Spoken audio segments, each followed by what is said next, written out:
I think what it hangs on the topic of whether we can convert consciousness into an Yes, engineering problem. So, like, exactly. is consciousness tied to our biology? Mm. Because the moment we can convert consciousness into a digital form, then we can send it with that light sail to Alpha Centauri. Until then, a robot is not carrying anything except maybe some basic knowledge like Wikipedia. It's not carrying the flame of human consciousness. I Mm. have high hopes Uh-huh. for converting consciousness into an engineering problem. In fact, I think it's not as difficult as people think. I agree with that. I'm definitely in the camp that consciousness is a property of the algorithm and not a property of brain structure. The other fun, like the kinds of philosophical things we'd have to grapple with is like once you upload yourself, like you can hit Control C. You know, like Yeah. wouldn't it be lovely to have like 10 copies of Lex Fridman and then like we could just interview everyone. So I have to ask this question. It's a difficult one, which I don't think it'd be wonderful, first of all. Um, Sure. so in the following way, and this has to do with immortality as well, there's something about scarcity that creates value. Or there's a bunch of philosophers, Viktor Frankl, Bernard Williams, Ernest Becker, they argue that death or the scarcity of life creates meaning. That the reason life is beautiful, the reason so many moments of experience of love or delicious food, all those things are made delicious because they're finite, because they end, and because we don't have that many of them.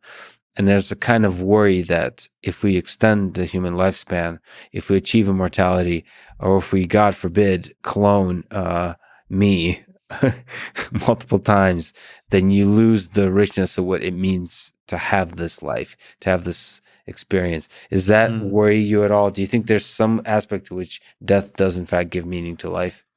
I guess like the one historical parallel, and like this might be a bit unfair, is that there have been philosophers that have said things like war gives like meaning to human collectives, and the struggle for supremacy between nations and races is this like big driver of progress that that ensures that that everyone strives to be their best.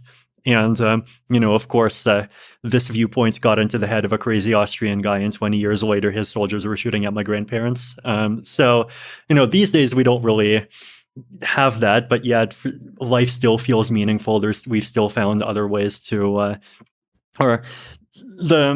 there's still a striving for technological progress. There's still, a striving for self-improvement in general. And it turns out that you don't actually need to have existential conflicts in order to have that. Now, maybe you need conflict, but we have other kinds of conflict, right? Like we have competition between businesses, competition between political ideologies, competition between projects, and so these are like whatever the psychological needs are, like there just are substitutes for it. So I guess so if we I'm trying to say, I feel like once we start living to the age of 200, then like I'm just intuitively expecting that we'll see substitutes emerge in the same way. Yeah, will create conflicts of other sorts that lead to less human suffering than wars do.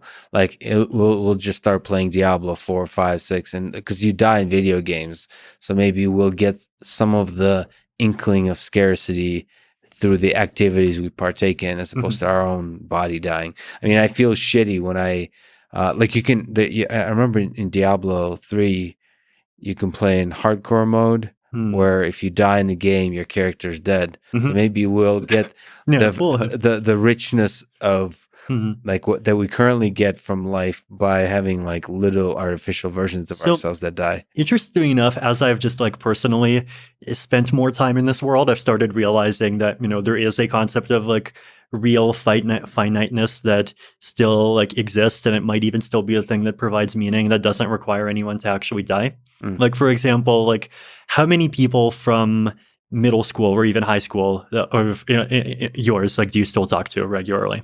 I happen to be close friends with like 4 or 5 of them. Okay, well, like in my case, the answer is 0 for middle school and 2 for high school. But you're right. It like, dropped. Exactly, it drops a lot, zero. Right? And so, like, there's a lot of these just like relationships that end up being very finite. A person changes I feel like a person changes enough of their worldview after 25 years. Wasn't there even a study about this? Something like a person and themselves 25 years later are about as different as like two different people or something like this.